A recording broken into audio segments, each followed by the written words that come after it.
Everybody Hates Rand is a Wheel of Time podcast that will contain spoilers for all 14 books. So if you're anti-spoiler, stop this, read all 14 books, and come back. We'll be here, waiting. Our title is a joke and is meant to be taken as such. Everybody in this context refers to us and our cats. You are free to feel however you want about Rand. He's a fictional character. Please don't DM us. The world is a mess, Dark One stretching out his hand. The dragon's reborn, the fire's been fanned, but everybody hates Rand. Everybody hates Rand. Everybody hates Rand. I think pugs are so neat. I feel so bad for them, but they're so hilarious. I think we should get a pug one day when we can have dogs. Yeah. Or a dachshund. Or both. Or a ferret. Ferrets are very stinky. I know, I don't really want a ferret. I just like to look at them when we go to the No, they're really funny. The Russells had a ferret for a very long time. You could fucking course the ask Russells them about him tomorrow. His name was Buddy. Buddy the ferret? Yeah.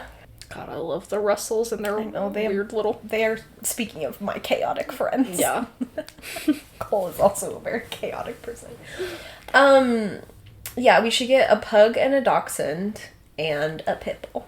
Just a menagerie of pets. Yeah. 3 dogs, 2 cats, Maybe 1 a heart. ferret, 1 heart. Yeah, I also feel bad for pugs because I know they have a lot of, like, health problems because we've bred them to a point where they're, like... Their faces are messed up. Face doesn't work, but they're so cute. My friend Brianna lives in the, like, basement of her landlord's house. Oh, yeah? And her landlord lives upstairs, and they have a black pug named Beans. Oh, my God. And every time I go over there, she's like, hey, just watch out, like, Beans might be in the backyard. And Beans has yet to be in the backyard. Oh, my We, God. like, go into the backyard and enter through the back It's door like, to is get that to a Brianna. promise? I want to see Beans. I know. I was like, where the fuck is Beans? God, he's like a cryptid. Where, does he even exist? Prove it to me. I want to see Beans the pug. Beans! Beans is an Show yourself. extremely hilarious name for a dog. I know. Show yourself, Beans. Beans. Beans. Isn't Beans the name of the neighbor boy in Yep. Even Stevens? That's true. That's correct. I was just thinking the exact same thing. Same brain. Beans. Oh, Rufus the Beans. naked mole rat. Beans was sort of the, like, pet of Even Stevens. Yeah, I think that's fair to say. They didn't have a dog or cat, really, so it was just Beans. Hey, do not do that. Don't be naughty or I'll rename you Beans. Yeah, Tybalt, that would be so embarrassing for you. To go from your pretentious literary name to Beans. Stop. Come here. Hello. Just sit with me and record the podcast. Anyway, hi guys. This is Everybody Hates Rand, your friendly neighborhood Wheel of Time podcast. I don't know why that got so sing-song. I'm That's Emily good. Jushaw. I'm Beans. Shut the fuck up. And I'm Sally Goodger. We're still pretty emotionally drained from last week's episode, and also physically and mentally drained from our very hectic work weeks. So Yeah. we will give you the bare minimum, which is a plot synopsis, and any thoughts or feelings that strike us in the telling of the plot synopsis. And then, I don't know, we might just chat for a little while about whatever floats our boat, but this could be short. However, historically, when I've said this could be short, it ends up being 48 minutes, so no promises. You guys have the benefit of being able to look at the runtime on your podcast player. And decide, do I want to listen to these two chuckle fucks for Yeah, 48 talk minutes about or whatever the fuck they are going to talk about. But here's the plot portion, so that, you know, if that's all you're here for, you can just peace out. Yeah. We're in Elaine's point of view, tragically. We start out in a weird mansion, not in Camelin. Yeah. In Andor somewhere. This is part of Elaine's strategy to go out and recruit people to defend Camelin. Unfortunately, a great deal of people had already left to defend Camelin and or join in the succession conflict. Right. But that was right when the Bowl of the Winds was used, so they have since been caught in various snowy passes or something. Right. Which sort of feels like a weird mechanism for Robert Jordan to put Elaine in a underdog situation, when by all rights she should be, she's the crown princess. Yeah, I feel like Robert Jordan does a lot of plot gymnastics to make this plot go on as long as humanly possible. Yeah, it would have been awfully convenient and awfully realistic if after Camelin was put under siege at the end of the last book, Elaine was just like, great, I will go recruit a whole ton of soldiers from the outlying villages and manors and lords and ladies and whatnot, and bam, I have an army. But he had to do some plot gymnastics, like you said, to make that not happen. Anyway, they're recruiting, but all they can get are, like, young men and old people, or whatever. Elaine's traveling with Avienda, and we have the sort of usual beef with their dynamic, especially now that Elaine is pregnant. We talked at length about that last season, about how everyone treats Elaine now that she's pregnant and how annoying it is. The only events that happen is that a maid sees a ghost. Nice. So, more of the dead are rising. Haunted mansion. Yeah. Ooh, the haunted mansion. And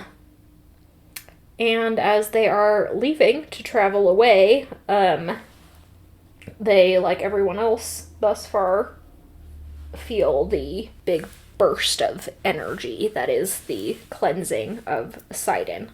Due to their bond with Rand, Elaine and Avienda have sort of the same benefit as Perrin and Matt of knowing that Rand is involved in this, because although they can't see him, they can more or less point in his direction. Right.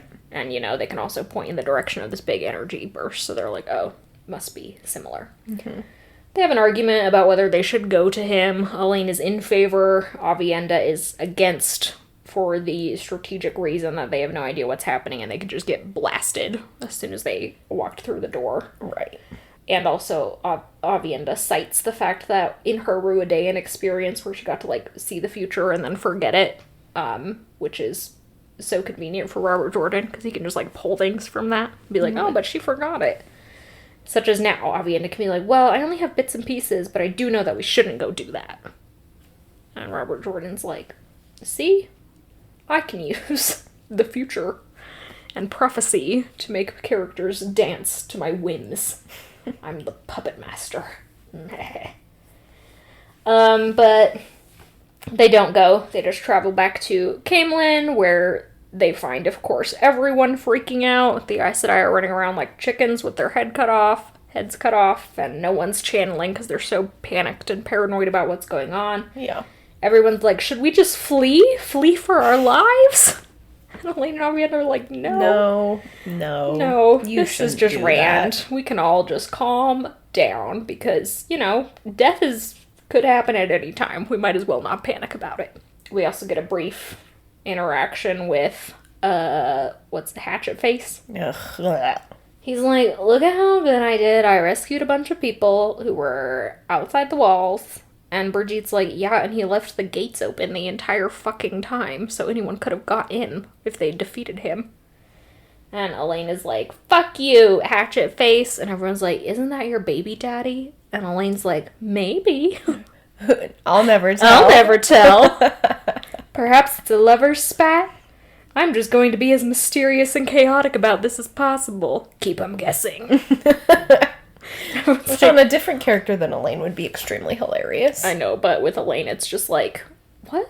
What are you doing? What are you doing? Is there intent behind this, or is this just your pregnant mood swings? Well, Robert Jordan would have us believe that it's the mood swings, and that's why Elaine can't do anything. I know. I just feel like I'm reading, like, a bad tabloid magazine whenever I'm in Elaine's point of view. Right. It says, will she, won't she, with the murderer who she's pretending is her baby daddy. Like, okay, Brangelina, what's happening? Brangelina is such a deep cut. That was the first celebrity couple I was cognizant of. Yeah, I think that was the first. I mean, not the first, but I think that was like one of the bigger seminal events for the obsession with the celebrity couple. Yeah. Everyone was like, Brangelina. And that was the first one I remember, like, there was a mashup of their names. Right. You know? Yeah, it was a big deal. Yeah. But yes, but Elena's like, Hatchet Face, you did a bad job. And he's really mad because he doesn't like to be told what to do, especially by women. So. Yeah, because, surprise, he's a misogynist and also a serial killer. So. And serial rapist. Yes, so he's a stand-up guy. Swipe right. Swipe right, ladies! Is it right or left? I think you swipe right on good ones. Sure, who's to say? On the ones you like? I don't know. Swipe one way or the other. Can you tell that we're both on dating apps? And that's literally all that happens. It's pretty status quo stuff.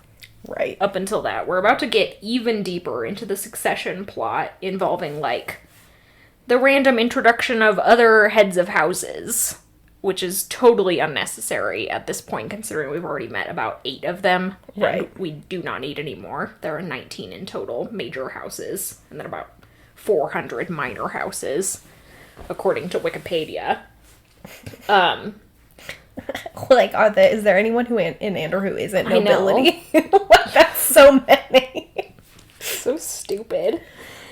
And it's just like, we don't, nobody wants to, like, have the details on where the 19 houses are, you know? Yeah, I was just talking about this because I finally got to the point in Knife of Dreams, in the 4th to last chapter in Knife of Dreams, Elaine finally wins the succession plotline, and it's like, oh my god, this has been happening for so long. Yeah. And in the chapter where she wins the crown, we like know them by name, but we're like being introduced to new people for the first time, and she has to go through, like, at least I think it's the first time we've met them. I can't remember because it's been going on for so long. But, like, you recognize the names, so she's like, this is who they are, this is who they're related to, this is what their standard looks like, and it's like, I know how politics works. You don't have to, like, explain to me that there are major players and minor players, and deals are made and sacrifices are made, and you need leverage over other people in order to get what you want. Like, I'm not clueless. You don't need to, like, explain all the players and their personalities and their strengths and weaknesses. Yeah. I'm a little over it. I know I have a bias because I don't really like that type of political fantasy, but it's a lot. Political fantasy can be interesting. Look at the Goblin Emperor. That's true. It's just Elaine does it badly. Yeah. Like everything. Anyway, like, that's it in terms of what happens with Elaine. Right. And we're just gonna be here in Camelin for a little while. Did we just do the one chapter this week? No, that was 2 chapters. That was 2 chapters? That was 2 chapters. What? Neither of us read the chapters. Due to the aforementioned hectic work week. Right. And yeah, that was it. How could that be 2 chapters, you ask? But that's a great question. It's probably because Elaine and Avienda are just getting lost in each other's eyes for the rest of the time. Mooning over each other. Swear, doesn't she talk? Whatever, I'm so confused. No, you're right. It was 2 chapters. I was getting lost in. It felt like just one long chapter, so I thought we'd met the sea folk, but no, that happens. Nope. In an additional chapter. Yep. Sorry to doubt you. How dare you doubt my ability to type paid chapter numbers into Wikipedia? Well, I didn't even look at our reading schedule this week. I was just like, I think we're reading chapters 10 and 11. You're right. I assume. So, guys, did you know that there's not 1, not 2, but 3 Psych movies? There's 3? There's 3. That's interesting. Isn't that those bizarre? People must really like making those movies. I know, they must really like each other. Yeah. Either that or they must have made a significant amount of money on the first 1 and 2. Yeah. To keep making them. How bizarre. Well, as we've been rewatching Psych, they keep getting, like, really big name guest stars that we're always, like, really surprised by. Yeah. And like, Judd Nelson. What the fuck? What are you doing here? John Cena? John Cena. I guess it was before John Cena was big. But it just is, like, really hitting me that Psych is was a more popular show while it was running than I guess I thought it was. Or they just had, like, a ton of money to spend on it. There's, like, an insane budget to hire Judd Nelson. I mean, maybe both, but I do think Psych was pretty popular. It just didn't strike me as popular because it was popular in Utah County. Right. And I sort of always assumed that if things were popular in Utah County, then they must be lame everywhere else. Right.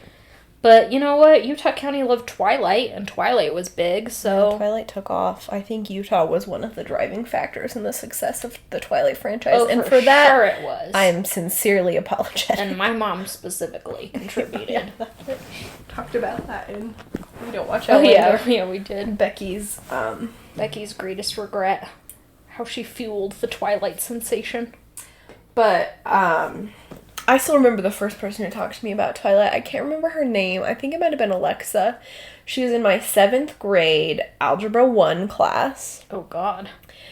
Taught by one of the creepier teachers at my middle school who would always dress code girls because their shirts were too low, but, like, stare at them for an uncomfortably long amount of time before giving them the dress code slip. Everyone had a few of those teachers, which says so much about our education system. He was a total creep. But she was carrying the book, and me, 13 years old, desperate to make friends, was like, hey, what are you reading? And then she started explaining it to me.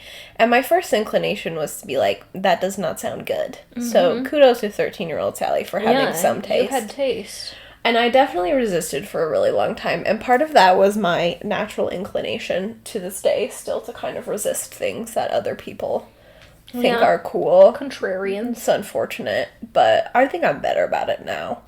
Now it's more just like I don't know what's popular, so. Oh, well, you're on TikTok more than I am, so.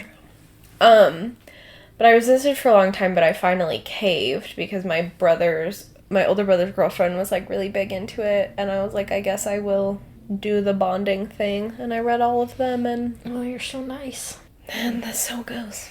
Wow, you read all of them? Mm-hmm. I still haven't read number 4. Well, number 4 is atrocious, so... I mean, it came out and everyone was like, there's a sex scene. So then I wasn't allowed to read it. Well, the sex scene was pretty, Yeah, I'm sure if I read it now, I'd laugh at it. And be like, that was a sex scene? That was a sex scene? Blink and you miss it, you know? Yeah. And or, what's happening? Speaking of TikTok, TikTok. Don't sue us, Kesha. Please don't sue us, Kesha. Sometimes when you scroll, it'll be like... cover like a block like on Instagram, be like sensitive content, do you want to see it? Mm-hmm. And I was like, yeah, I couldn't imagine what this would be, you know, kind of risking it. It was an edit of Gojo from Jujutsu Kaisen. Oh my god. Fighting somebody, and I get how Gojo could maybe be like put a trigger warning on that, you know. What's the trigger warning for, like, blood? I guess it's the scene from the Volume 0 movie where he's fighting on the rooftop with the guy who he then sends Yuta with, which is, like, a sick fight, and not, particularly violent as far as Jujutsu Kaisen goes. Like, there's a lot grosser stuff that I've seen. Oh my god, yeah. And, like, Gojo's not a very, like, hands-on, blood-soaked fighter. In fact, the opposite. He just, like, blinks and makes a black hole, and people disappear in an explosion, you know? Right. And it's not, like... Go ahead. I don't know. No, it's not, like, Nobara, who's like, literally hammering nails into things. Exactly. And I was like, this is just like a fist fight. Why was this triggered as sensitive content? So, anyway, I was like, okay, that was bizarro. Guys, I gave Devin Wakefield oh yeah, I told you guys about this already, or maybe I put it in the blooper reel, but I gave Devin a fingy, a model fingy from Jujutsu Kaisen for his birthday. It was so big. It was so fucking big, but I think it was life size. I mean, not life size, like to scale in terms of the show. Yeah. If you guys don't know the premise behind Jujutsu Kaisen... Oh, should we just talk through Jujutsu Kaisen? Like, speed run the plot of Jujutsu Kaisen. This beautiful pink-haired idiot finds a demon finger at his school, and to save this boy he met 45 minutes ago. And because his grandpa just died and he's sad about it. He's sad about it, and he's got, like, anime protagonist syndrome of, like, I'm going to do the right thing even if there's a high cost to me. He eats the finger. Yeah, because when you eat the fingy, then you get you get cursed energy and you can fight curses, which is what he needs to do. Yeah, but then he's also sharing his body with, like, the super demon. Yeah, eating the fingy allows him to be possessed by the super demon, but he has such anime protagonist syndrome that he can suppress the demon inside of him. Yeah. But the plot is basically just, like, how many fingers can we feed to Yuji before we have to kill him? And you might be wondering, well, there's only 10 fingies. No. You'd be wrong. In fact, there are 20 fingies. This motherfucker has 4 arms. 4 arms. And they're just, fingers. like... They're The fingers so are, grotesque. like, 2 of my fingers. Yeah, and it's got this, like, They're, nasty like, thick joint. Yeah. and gnarled, and they have uber long clawed fingernails. They're disgusting. Anyway, I told Devin and Janet, like, the plot synopsis of Jujutsu Kaisen, and they've been obsessed with it ever since, in terms of, like, they don't actually want to watch it, but they do want to know what's Everything happening that happens, yeah. in Jujutsu Kaisen. And they just, like, are particularly hung up on the fingy eating for obvious reasons. Yeah, it's pretty... In terms of, like, anime concepts or manga concepts, that one's pretty out of left field. Yeah, that one really hits you and is like, what? Sally was like, he's gonna eat the fingy, and I had my eyes closed for like 10 minutes in that episode because I was like, I cannot watch this motherfucker eat a fingy. Well, it's super... I mean, it's not realistic, but he basically just, like, swallows them he just whole. deep throats it immediately. Just, like, ate a fingy, and you're like, my boy? How? So... There's your anime update. Jujutsu Kaisen is really fun. I really like it. Yeah. Except for Gojo, but Gojo. we all must suffer. Yeah, he's such a bastard. He is a bastard man. But, there's your anime update. I don't have any more anime updates because we're not watching an anime currently, which is really kind of pathetic for us. Yeah, we're in an anime dry spot. Yeah. I was at a bar on Saturday? Yeah. Yeah. I was at a birthday party, and someone on the other side of the table says something about Demon Slayer, and I was like, Demon Slayer? And, like, fished out my keychain, which is Sally's keychain, and was like, look at this! Because Sally has a little chibi Inosuke, who's Pig Boy, as we like to call him. Well, Ino means pig, so... They were like, is that the boar kid? And I was like, fucking is. Hell yeah, it is. My friend this. Brianna made that keychain. I love this boy. I love that dumb. Yeah, he's just such a dum-dum. He can apparently move his organs around. Oh my god. Because he's so flexible. He gets fucking stabbed in the chest in the most recent arc, and you're like, oh no, he's dead. I mean, no one is like, he's dead, because it would be a bigger deal if he was dead. But you're like, oh, he's surely incapacitated at the very least. And he pops up like 5 minutes later and is like, joke's on you, motherfucker. You may have thought you stabbed me in the heart, but actually, I'm so flexible, I can shift my internal organs around at will. And we were watching this, like, that might as well happen. Yeah. Whatever. Sure. I mean, he is a confusing sort of eldritch feral thing. Yeah, we were like, okay, that might as well be a superpower you have. This other boy can just become lightning, basically. So... Yeah. Sure, why not? Our protagonist's superpower is that he has a very hard skull. Oh, yeah. And a good nose. And a good nose. He's got the Burton Guster Burton Guster super sniffer. So funny. I know, Psych really is such a funny show. Yeah, if you guys are wondering, does Psych hold up? Pretty much does. Yeah, there are definitely some things that are dated. Yeah, for sure. But Obviously, but for the most part... It's not like if you try and watch the first seasons of, like, Law & Order, not that I recommend any season of Law & Order, but it's like if you turn on 2005 Law & Order, you'll just hear, like, slurs for trans and gay people every 5 minutes. Right. Or, like, if you watch Friends these days, the joke, the butt of the joke in every episode is like, oh no, these men can't be gay. That would be horrific. Yeah. Oh, no. Oh no, men and women are so fundamentally different. Oh. The jokes in Psych are like... Men are from Mars, women are from Venus. The radio announcer voice. Yeah, the jokes from Psych are like very deep 80s music references that sometimes I get and sometimes I don't. Or very funny physical humor, like when Lester just grabbed Sean by the throat. It's a relatable moment. My sister does that to us all the time. So that's what's new in EHR world. We're watching Psych. And we're not really doing anything. Not really doing anything with life. trying to do creative things, suffering in this Utah heat. Oh my god, I'm so sweaty. Guys, we also might have to finish this just because we turned the AC off to record and I'm too hot. Hot to not. Life is short, so give it all you got. Did you ever listen to that song in elementary school? It might have been a course song. It was about saying no to drugs, I think. Life is short, so give it all you got. When you're in That sounds vaguely familiar. Hot to not. Like, was there a CD? Yeah, I think so. That sounds so familiar. Like, there was a CD of anti-drug songs. I'm gonna Google it. And a few of them were, like, bangers. I know, the song was fun. Life is... It was very, like, kids bop energy. Yeah. Like, don't get me wrong, but... So give it all you got. And when you make decisions... I can't believe you know this many lyrics. Listen, it's a nightmare up in this brain. Make decisions. Oh man, there's just some inspirational, like, Pinterest. Maybe I did too many lyrics. Yeah, some of them could be wrong. That's true. Like, when I thought the Bananarama song was, I'm captivated by your money, but really it's I'm captivated by you, honey. Well, captivated by your money makes a little bit more sense. Yeah, that's what my entire family thought it said, and I know that because my dad used to accuse my mom of loving that song because she's a gold digger. Yes, my parents have a normal relationship. They sure do. The only thing coming up is inspirational quotes. I'm going to try the other half of my lyrics and then I will give up on this endeavor.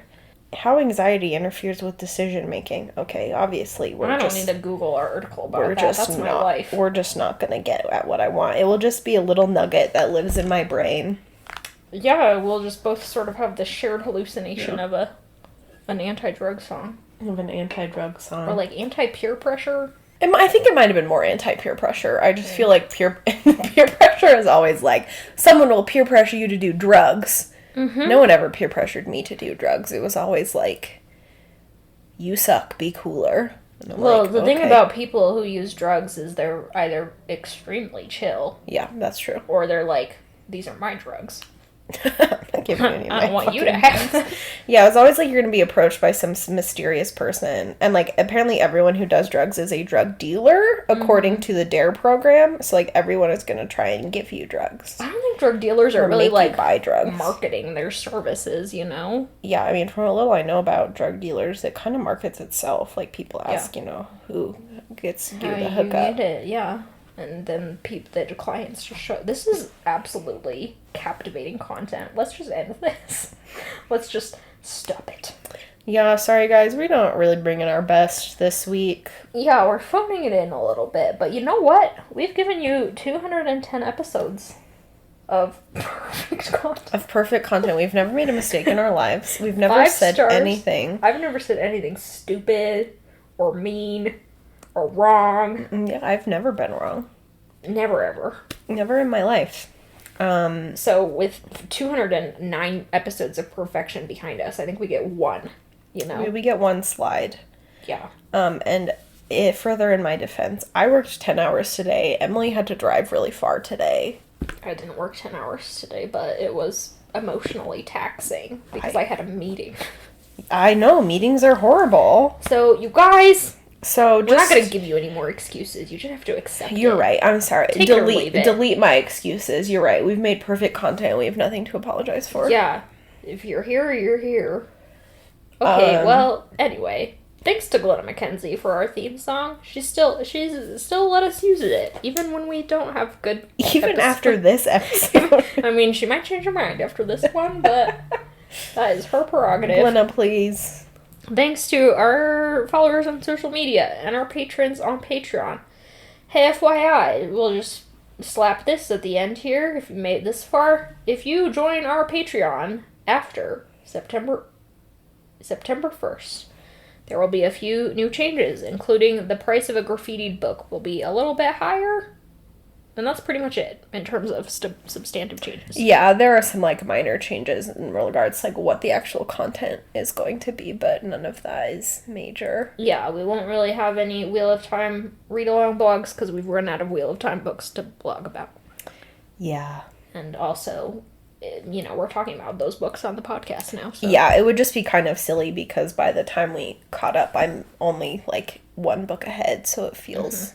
It's a little repetitive. Yeah, I feel like I'm just giving you guys the same type of stuff over and over again. So we'll be writing about other stuff, New, potentially fun things. just like this episode. Potentially just like this. If you liked this episode, you know what you're gonna love? Emily and I writing about whatever we want. Whatever the fuck we want. Just kidding, you can vote on what we... Yeah, we will let you guys vote, but I might use some usurp cards to write about why Sean Spencer should have been bisexual. He should have been. So You're right. So maybe you will be force-fed some content, and maybe you'll just have to live with that. Anyway, that's it. Oh, man. Well, today Ed mysteriously went missing inside of our relatively small town home, and I still don't know where he was, so... Oh, yeah. He might have warping powers. Yeah, he might have been on, like, an interdimensional portal. Would explain a lot about Ed if he could. Yeah, if he was a little time traveler or something. If he was a little... It's sort of, like, wizard. flattering, you know, that he always comes back. You know, he's always like, this place is I pretty guess we're chill. the ones who feed him, so... Yeah. He might be a time-traveling alien, but... Warlock. Ooh, a time-traveling warlock. Garfield, the deals. Garfield, the Deals Warlock. That might be Ed. Ed is Garfield, the deals warlock. But at heart, he is still a cat, and he will still return to where the food is, and where he will be scratched on the bum. He loves being scratched on the bum. Okay. We love you guys. Thanks for hanging in there. We're Love gonna you. go get some food and Bye. recover. Jeez.